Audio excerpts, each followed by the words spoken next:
दुलाराय बर' फरायसा आफादनिफ्राय दिनैनि बे समाव बेखौनो जोङो बुंनो सिगांदों जे दिनै ससियेल मिडियानि गेजेरजों क'क्राझार नोगोरावनो थानाय अमश्री हटेलाव बड' नेशनेल स्टुडेन्ट्स इउनियन बेबायदि मोनसे फरायसा आफाद माने जोनोम जानाय बेबायदि जोङो नुनो मोन्दों आरो बे जोनोम जानायनि गुदियाव मा दङ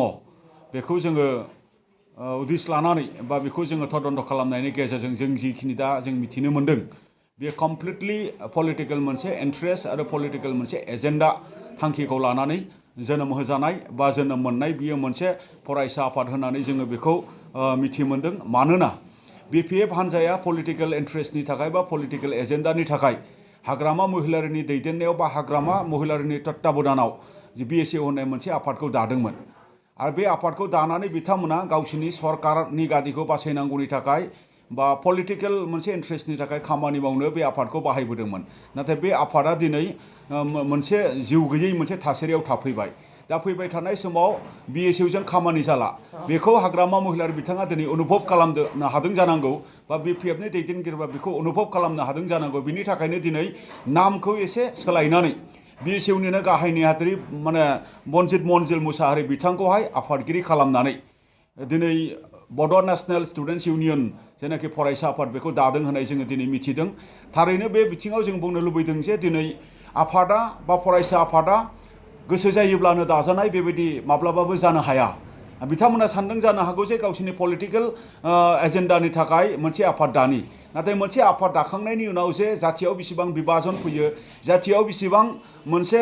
माने सौदावलायनाय मोनसे थासारि फैयो जाथियाव मोनसे कनफ्लिक्ट फैयो जाथियाव मोनसे गावस्रालायनाय फैयो बे थासारिखौ दिनै बिथांमोना बे आफादखौ माने जोनोम होनानै जाथियाव मोनसे गावस्रालायनायनि थासारि लाबोनायनि मोनसे थांखि दं होननानै जोङो दिनै अनुभब खालामदों आरो बे बेलायाव जोङो दुलाराय बर' फरायसाफोरनो बुंनो नागिरदों जे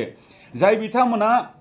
मोनसे समाव दुलाराय बर' फरायसा आफादा आन्दलन खालामदों मोनसे समाव एनडिएफबि बिथांमोना ज'यै आन्दलन खालामदों बै आन्दलनखौ बिथांमोना स्मेश डाउन खालामनो थाखाय आन्दलनखौ बिथांमोना धंस खालामनो थाखाय आरो दुर्बल खालामनो थाखाय जेबायदि षड़यन्त्र खालामबोदोंमोन आरो दिनै बिथांमोना बुंनो नागिरदों जे आलादा रायजो बिनांगौनि थाखाय दिनै बिथांमोना गोदान छात्र संगठन जोनोम होनि होननानै दा बे बेलायाव बिथांमोना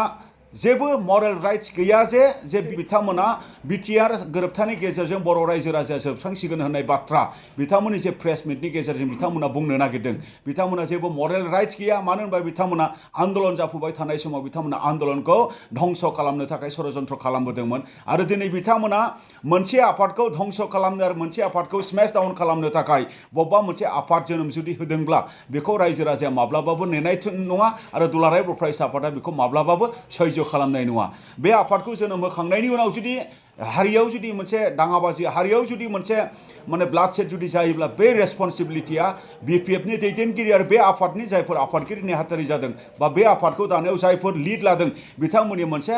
रिस्क एन्ड रेसपन्सिबिलिटि बिथांमोननि थागोन जोङो बेखौ बुंनो नागिरदों दा रायजो राजाफोरनिसिम खावलायनो लुबैदों दिनै बिएसइउआ बिपिएफ हान्जाजों दाजानाय मोनसे आफादमोन आरो दिनैनि बे गोदान फरायसा आफादाबो बिपिएफ हान्जानि जोथोन लानायावनो बिपिएफ हान्जानि सिन्था बिपिएफ हान्जानि मेलेमावनो माने सिखांनानै बियो मोनसे फरायसा आफादखौ दादों बेखौ बियो मोनसे दिनै प्रमानित जाफैबाय मानो होनोबा दिनै प्रेजेन्ट बिएसइउनिबो माने बनजित मनजिला दासिमबो गाहाय नेहाथारि आरो बिथांखौनो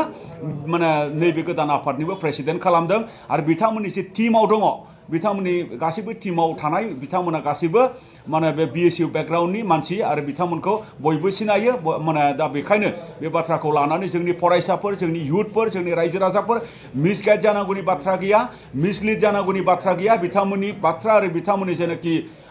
एजेन्डा बियो गावसोरनि सललि पलिटिकल एजेन्डानि थाखाय बेखायनो रायजो राजाफोरा बे बाथ्राखौ लानानै कनफिउज जानो गोनां गैया दुलाराय बर' फरायसा आफाद हिसाबै जे दिनै गोदानै मोनसे बिथांमोना हारिनि गेजेराव बा समाजनि गेजेराव मोनसे दावराव दावसि लाबोनायनि जेनाखि षड़यन्त्र बेखौ दिनै बिथांमोना खालामदों आरो बेखौ नुनानै जोङो थानो हायो दुलाराय बर' फरायसा आफादा दिनै जोङो प्रेस बिबुंथिनि गेजेरजों बेखिनि बाथ्राखौ जोङो दिनै बुंनो नागिरदों दा बे बेलायावनो दिनै मोनसे थासारि फिसा माने जागायजेननायावनो दिनै बिथांमोना मोनसे भायलेन्सनि जेनाखि मोनसे इनसिडेन्ट बेखौ खालामजेननाय बियो फोरमान जादों मानो होनोब्ला बिथांमोननि जेने प्रेस मिट खालामनाय बे प्रेस मिट खालामनायाव जिहेथु बियो मोनसे हटेल जिहेथु बेवहाय मोनसे रेस्टुरेन्ट दङ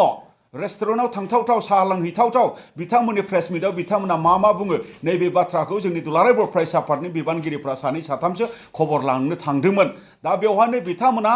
जोंनि बिबानगिरिफोरखौ एटाक खालामदों आरो बिथांमोना ड्रामा खालामनानै बै हटेलनि जिखिनि जिखिनि चेयार टेबोल बायदि जिखिनि बाथ्रा बेखौ बिथांमोना गावसोरनि आखाइजोंनो बुफायनानै बुसिनानै दिनै दुलाराय बर' फरायसा आफादनि सायाव बिथांमोना एलिगेसन होनायनि जेनाखि मोनसे थासारिखौ जोङो दिनै नुदों। दा बे बेलायाव दुलाराय बर' फरायसा आफाद हिसाबै बेफोरबायदि जिखिनि मोनसे बिथांमोना जिखि एलिगेसन लागाया बेनि सायाव जोङो स्टेन्ड होलांगोन। बेखिनि बाथ्राखौ जोङो दिनै नैबे बड'फा हाउसनिफ्राय जे जोंनि दुलाराय बर' फरायसा आफादनि जिखिनि प्रेस मिट जे प्रेस मिटआव जोङो दिनै बुंनो गोनां बाथ्राफोरखौ जोङो दिनै बेनि गेजेरजों जों दिनै बुंहरनाय जादों।